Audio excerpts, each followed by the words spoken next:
అన్న నమస్తే. నమస్తేనండి. మీ పేరు? నా పేరు రవికృష్ణ. ఏం పని చేస్తారు? అద్దాల వర్క్ అండి. ఓకే అన్న, ఇప్పుడు కూటమి ప్రభుత్వం అధికారంలోకి వచ్చి 14 నెలలు అయింది. అవును. 14 నెలల్లో భాగంగా సూపర్ 6 పథకాల్లో ఒక్కొక్క పథకం అయినా నిన్న స్త్రీ శక్తి అని ఉచిత బస్సు పథకాన్ని అమలు చేయడం జరిగింది. అవును. ఎలా అనిపించింది అసలు? చాలా బాగుంది. లేడీస్కి ఇది చాలా బెనిఫిట్ అనుకోవచ్చు. ఆ లేడీస్ పరంగా వచ్చేదానికి చాలా హెల్త్కి కానీ ఆర్థిక పరంగా కానీ కొద్దిగా సహకారంగా ఉంటుంది. అదే కాకుండా ఫంక్షన్లు కానీ కొత్త పథకాలు పేమెంట్ లేకపోయినా జనాలకి పేమెంట్ ఇవ్వటం, వికలాంగులకు కూడా పేమెంట్ పెంచి ఇవ్వటం కానీ ఈ పథకాలు చాలా బాగున్నాయి. బియ్యం కూడా రేషను ఇంటింటికి తీసుకెళ్ళి ఇస్తున్నారు. లేడీస్ వృద్ధులకు కూడా వాళ్ళు చాలా ఆనందంగా ఉన్నారు. చాలా పథకాలు కూడా బాగున్నాయి, అమలవుతున్నాయి కూడా. అన్నప్పుడు ఎన్ని పథకాలు కూటమి ప్రభుత్వం అమలు చేస్తున్నప్పటికీ వైసీపీ వారు అంటున్నారు ప్రజలకు పథకాలు అందనట్లేదు, ఏ పథకం కూడా ప్రజలకు అందట్లేదు అని చెప్పి వ్యాఖ్యలు చేస్తున్నారు. వ్యాఖ్యలు అంటే ఎప్పుడు ఎక్స్పర్టీ అనేటప్పటికి చేస్తూనే ఉంటుంది కాబట్టి అది కామన్. కాకపోతే ఏంటంటే ఆ ప్రభుత్వంలో చేయలేదు కాబట్టి ఆ ప్రభుత్వం ఓడిపోయింది. ఈ ప్రభుత్వం అలా పరిస్థితి తెచ్చుకోకుండా నిలబెట్టుకుంటుంది. చాలా బాగుంటుంది కూడా. చంద్రబాబు నాయుడు గారి పాలన బాగుంటుంది. కాకపోతే ఆర్థిక పరిస్థితుల వల్ల ఆయన నడిపించలేకపోతున్నారు. కానీ ఆయన స్వహస్త్రాల వల్ల చాలా వరకు నెట్టుకుంటూ వస్తున్నారు కాబట్టి చాలా బాగుంటుంది అన్న. మరి ఇప్పుడు చూసుకుంటే ఆంధ్ర రాష్ట్రం అప్పుల పాలైపోయిందని చంద్రబాబు గారే అన్నారు. అవును. ఇప్పుడు ఆంధ్ర రాష్ట్రం అప్పుల్లో ఉంది, తర్వాత ఆర్టీసీ గతంలో లాస్లో ఉంది, ప్రస్తుతం లాస్లో ఉంది. అలాంటి లాస్ సందర్భంలో, అప్పుల పాలైన సందర్భంలో ఇలాంటి ఉచిత బస్సు పెడతాం అవసరం అంటారా? అదే కాక మరి ఈ యొక్క భారవంత ఎవరి మీద పడుతుంది? సామాన్యుడు కట్టే ట్యాక్స్ మీద కానీ, లేదంటే సామాన్యుడి యొక్క నిత్యావసర సరుకుల ధరల మీద కానీ పడే అవకాశం ఉంది కదా. ఆ అడ్జస్ట్మెంట్ కోసమే ఇన్ని రోజులు ఆగారని అనుకుంటున్నాను చంద్రబాబు నాయుడు గారు.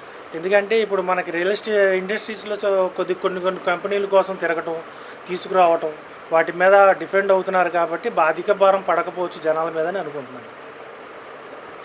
ఆటో వాళ్ళు కూడా ఇబ్బంది పడే అవకాశం ఉంది కదా. ఎందుకంటే గతంలో జగన్మోహన్ రెడ్డి హయాంలో 10,000 వేసాడు, కానీ కూటమి ప్రభుత్వం వచ్చిన తర్వాత వాళ్ళకు ₹1 కూడా జమ చేయలేదు.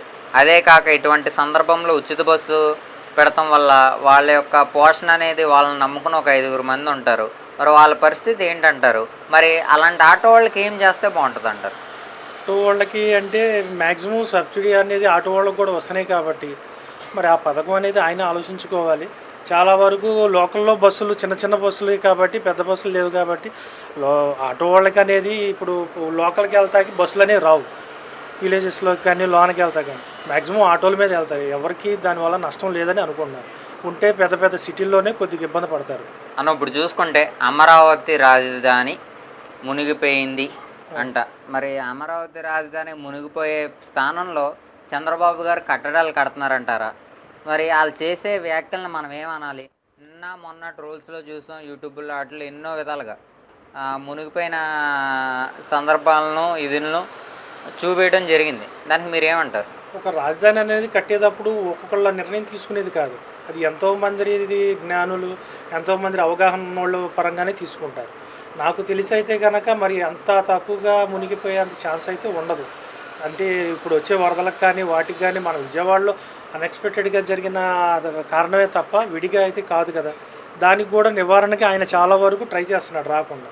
అమరావతి అనేది నాకు తెలిసి ఇంతవరకు ఇన్ని సంవత్సరాల నుంచి ఉన్నాం కాబట్టి ఎప్పుడు ఇబ్బంది లేదు. ఇక ముందు కూడా రాదని కోరుకుంటున్నాను. అంటే వాళ్ళు చేసే వ్యాఖ్యలను ఏమంటారు? ఇప్పుడు నిన్న కాక మొన్న ఒక 3 రోజుల క్రితం పులివెందల్లో హోరాహుటీగా పోటీ జరిగి టీడీపీ సీటు జెడ్పీటీసీ కింద కైవసం చేసుకుంది. అయితే అక్కడ కూడా రిగ్గింగ్ జరిగిందని, వైసీపీ కార్యకర్తలను ఎవరిని ఓటేటాకి రానివ్వలేదని వ్యాఖ్యలు చేస్తున్నారు. ఇప్పుడు ఓటు పడలేదు అంటే ఇప్పుడు ఉన్న 10 మందిలో 9 మంది టీడీపీకి వేసారు, ఒకళ్ళు వేయలేదు. మరి వ్యాఖ్యలు అలాగే చేస్తారు కదా. ఎందుకంటే వాళ్ళు ఉన్న పరిస్థితి మరీ ఘోరంగా ఉంది కాబట్టి ఏం చేయాలో తెలియక పార్టీ మీద రుద్దుతున్నారు. దానికి వాళ్ళు అలా చేయటం రియాక్షన్ అనేది కామన్. అంటే జగన్మోహన్ రెడ్డి 2.0 పాదయాత్ర అంటున్నాడు కదా. అవును. మరి ఒకవేళ పాదయాత్ర పెడితే ప్రజలు జగన్మోహన్ రెడ్డిని ఆహ్వానిస్తారంటారు? అంటే పార్టీ ఆహ్వానిస్తారా అంటే ఈ టీడీపీ ప్రభుత్వం మీద పడే బేసిక్ని బట్టే దాని మీద పడుతుంది. ఇప్పుడు వైఎస్ఆర్సీపీ అంతకుముందు నిలబడింది, అది ఏమీ చేయలేదు కాబట్టి టీడీపీ మీద బేస్ అయ్యారు. ఇప్పుడు ఈ టీడీపీ ఆల్రెడీ ప్లస్లో ఉంది కాబట్టి మైనస్ అనేది వాళ్ళకే పడుతుంది కదా. దానివల్ల ఇప్పుడు టీడీపీకి అయితే ఇబ్బంది లేదు. వైఎస్ఆర్సీపీకి నాకు తెలిసి అంత లేకపోవడం పోవచ్చు జనాలు. దానివల్ల టీడీపీకి ఇబ్బంది అయితే ఏమి ఉండదు. ఎవరు మీ ఎమ్మెల్యే గారు అన్న? ఇప్పుడు మాకు ప్రస్తుతానికి అయితే బడిడి చంటి గారు. ఎలా ఉంది ఆయన పరిపాలన? ఆయన పరిపాలన చాలా బాగుంది. ఇప్పటికి చాలా అభివృద్ధి చాలా వరకు చేస్తున్నారు. ఇంకా కొద్దిగా ఉన్నాయి, అవి కూడా చేస్తున్నారు. ప్రజలకు ఏదైనా కష్టం వస్తే వెంటనే స్పందిస్తున్నారా? ఆయన ఎప్పుడు 24 అవర్స్ అందుబాటులో ఉన్నారు. అవసరమైతే ఫోన్ చేయించుకుంటున్నారు. ఫోన్ అవసరమైతే డైరెక్ట్ మనం కూడా చేసే అవకాశం కూడా ఇస్తున్నారు ఆయన. ఇప్పుడు గత 5 సంవత్సరాల పరిపాలన మీరు చూశారు, అవును. ఇప్పుడు ఈ 14 నెలల పరిపాలన చూశారు.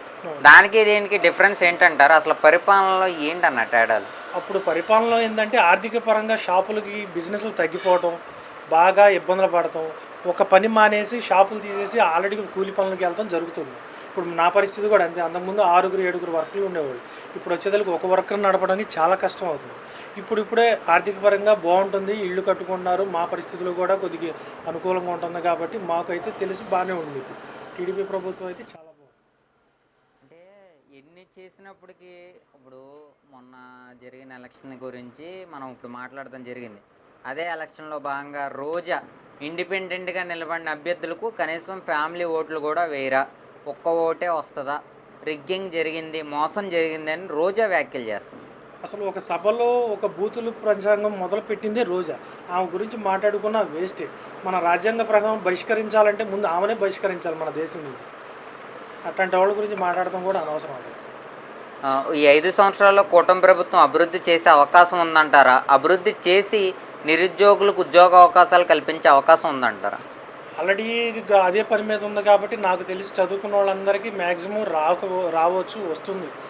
కంపెనీలన్నీ మనకి చాలా వరకు అనుకూలంగానే ఉన్నాయి. రావు అనుకున్న కంపెనీలు కూడా మళ్ళీ మనకి తిరిగి రిటర్న్లో వస్తున్నాయి. చాలా బాగుంది. ఇంకా బాగుంటుందని కోరుకుంటున్నాను. ఫైనల్గా కూటమి ప్రభుత్వానికి 100కి ఎన్ని మార్కులు ఇస్తారు? 100కి 90% ఇస్తాను. ఓకే అన్న, థ్యాంక్ యూ. మీరు గతంలో చూడండి, 2014లో ఆయన ముఖ్యమంత్రి అయినప్పుడు మనకు 10 సంవత్సరాలు హైదరాబాద్లో ఉండే అవకాశం ఉంది. కానీ మనం అద్దెంట్లో ఉండి మన ఇంటి నిర్మాణం చేసుకోవాలన్న ఏకైక ఉద్దేశంతో ఆయన బస్సులో ప్రయాణం చేసి, బస్సులోనే నిద్రించి, బస్సులోనే నివాసం ఉండి, మరి ఆయనకు ఒక సంతానం లోకేష్ బాబు గారు.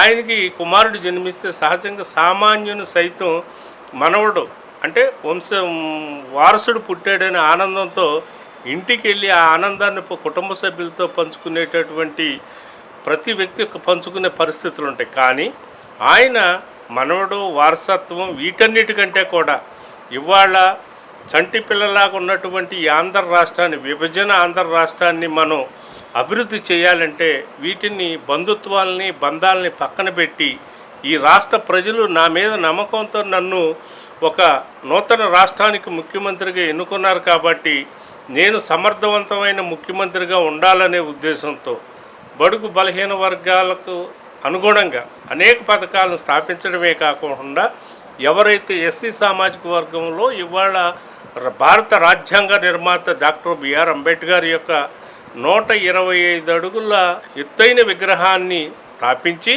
అలాగే ఎస్సీలో రెండో కన్నైనటువంటి మరి బాబు జగజ్జీవన్ రావు గారి యొక్క మరి శృతివనాన్ని కూడా స్థాపించి, అక్కడ ఒక నాలెడ్జ్ హబ్ని స్థాపించి, అనునిత్యం కూడా ప్రపంచంలోనే ఎత్తైన రాజధాని అమరావతిని స్థాపించి మరి చిరస్థాయిగా ఆంధ్ర ప్రజల గుండెల్లో నిలవాలని ఏకైక ఉద్దేశంతో పరిపాలన చేసినటువంటి ముఖ్యమంత్రి ఎవరైనా ఉన్నారంటే నారా చంద్రబాబు నాయుడు గారని సందర్భంగా తెలియజేసుకుంటున్నాను.